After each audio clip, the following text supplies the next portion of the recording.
নমস্কার বন্ধুরা, সুনিতার হেসেলে সবাইকে স্বাগত। আজ আপনাদের সঙ্গে আমি শেয়ার করব খুবই সিম্পল একটা রেসিপি। আমরা সাধারণত প্রত্যেকেই বাড়িতে বানিয়ে থাকি, তবে আমি আজ একটু অন্যরকমভাবেই তৈরি করব, সেটাই আপনাদের সঙ্গে শেয়ার করব। চলুন তাহলে রেসিপিটি শুরু করা যাক। দেখুন, এখানে আজ আমি চিকেনের আলু দিয়ে একটু পাতলা ঝোল তৈরি করব। তার জন্য দেখুন, এখানে আমি চিকেন নিয়েছি। চিকেনটাকে কিন্তু পরিষ্কার করে ধুয়ে নিয়েছি। এবার এই চিকেনটা রান্না করার জন্য আমি একটা মশলা তৈরি করে নেব। তার জন্য দেখুন, এখানে আমি কড়াইতে দিয়ে দিয়েছি গোটা গরম মশলা, গোটা জিরে, একটা শুকনো লঙ্কা আর দিয়েছি একটা তেজপাতা। মশলাটা একটু ভাজা হয়ে এলে মশলাটাকে আমি ঠান্ডা করে পাউডার তৈরি করে নেব। এবার এদিকে কড়াইতে আমি দিয়ে দিয়েছি বেশ কিছুটা পরিমাণে সরষের তেল। তেলটা খুব ভালো করে গরম হয়ে গেলে এর মধ্যে দিয়ে দেব টুকরো করে রাখা আলু। এবার এই আলুর মধ্যেই দিয়ে দেব সামান্য একটু লবণ আর হলুদ। খুব ভালো করে লবণ হলুদ দিয়ে আলুটাকে কিন্তু ভাজা করে নেব। একবারে লালচে কালার করেই আলুটাকে ভেজে নেব। ভাজতে ভাজতেই যেন 50% সেদ্ধ হয়ে যায়, সেই রকমভাবেই কিন্তু আলুটাকে আমি ভেজে নেব। দেখুন, এখানে আলুটা কিন্তু খুব ভালো করেই ভাজা হয়ে গেছে। এবার আলুটাকে আমি নামিয়ে নেব।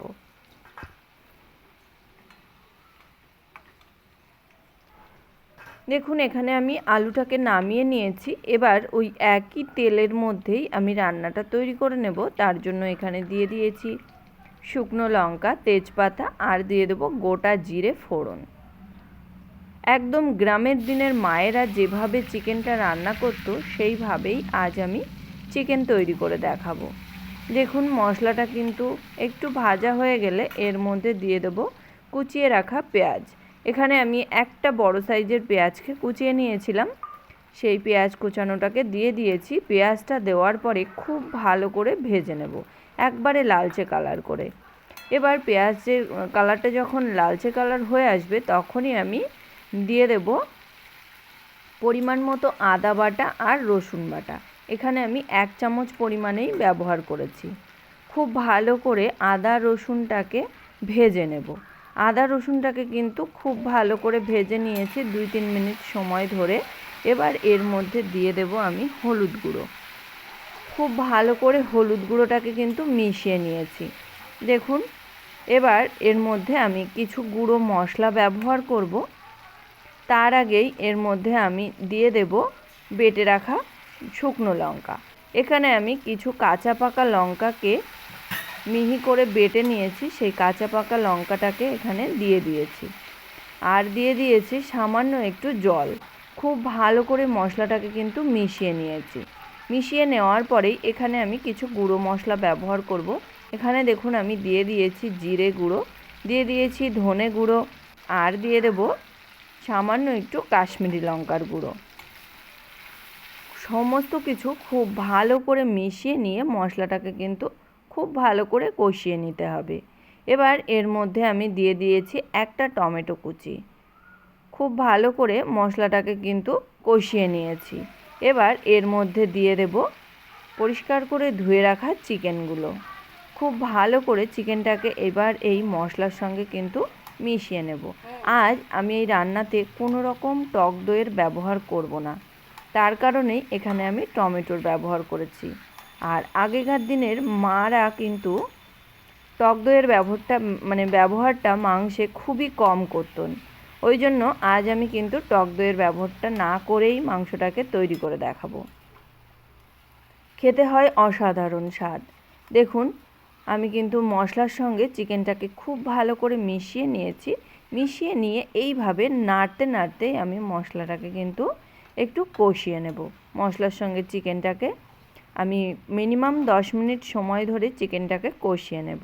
দেখুন, ফিরে এলাম 5 মিনিট পর। 5 মিনিট হয়ে গেছে। দেখুন, চিকেনটা থেকে কিন্তু অনেকটাই জল ছাড়তে শুরু করেছে। এবার এর মধ্যে আমি একটু ঢাকা দিয়ে রাখবো, মিনিট 5 মতন আমি ঢাকা দিয়ে রান্না করে নেব। এই সময় গ্যাসের আঁচটাকে কিন্তু একদম মিডিয়াম থেকেই লোতে রাখতে হবে, একেবারেই হাইতে করে রাখা যাবে না। ঢাকা দেওয়ার কারণে দেখুন চিকেন থেকে কিন্তু অনেকটাই জল ছেড়ে গেছে। এবার আমি আবারও কিন্তু খুব ভালো করে মিশিয়ে নিয়ে, দেখুন খুব ভালো করে মিশিয়ে নিয়েছি। মিশিয়ে নিয়ে কিন্তু আমি আবারও 5 মিনিটের জন্য ঢাকা দিয়ে রান্না করে নেব।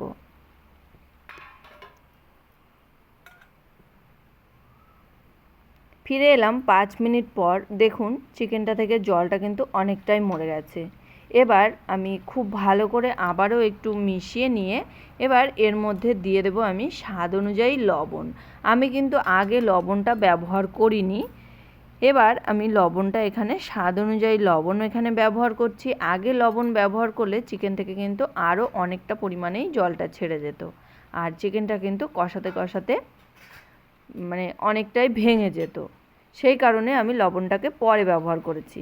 দিয়ে দেবো ভেজে রাখা আলু। আলু আর লবণ দিয়ে চিকেনটাকে কিন্তু আরও আমি 7 থেকে 8 মিনিট মতো খুব ভালো করে কষিয়ে নেব। দেখুন এখানে কিন্তু চিকেনটা খুব ভালো করেই কষানো হয়ে গেছে। চিকেন থেকে কিন্তু খুব সুন্দর তেল ছাড়তে শুরু করেছে। এবার আমি এর মধ্যে দিয়ে দেব গরম জল, আর অবশ্যই করে কিন্তু গরম জলটাই ব্যবহার করতে হবে। এই রান্নাতে কিন্তু ঠান্ডা জল দিলে মাংসের টেস্টটা কিন্তু ভালো আসবে না। দেখুন এখানে পরিমাণ মতো গরম জল দিয়ে দিয়েছি। এবার খুব ভালো করে একটু মিশিয়ে নেব।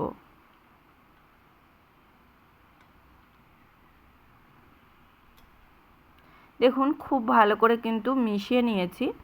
মিশিয়ে নিয়ে আমি একদম লো আঁচে ঢাকা দিয়ে রান্না করে নেব 10 মিনিট মতো।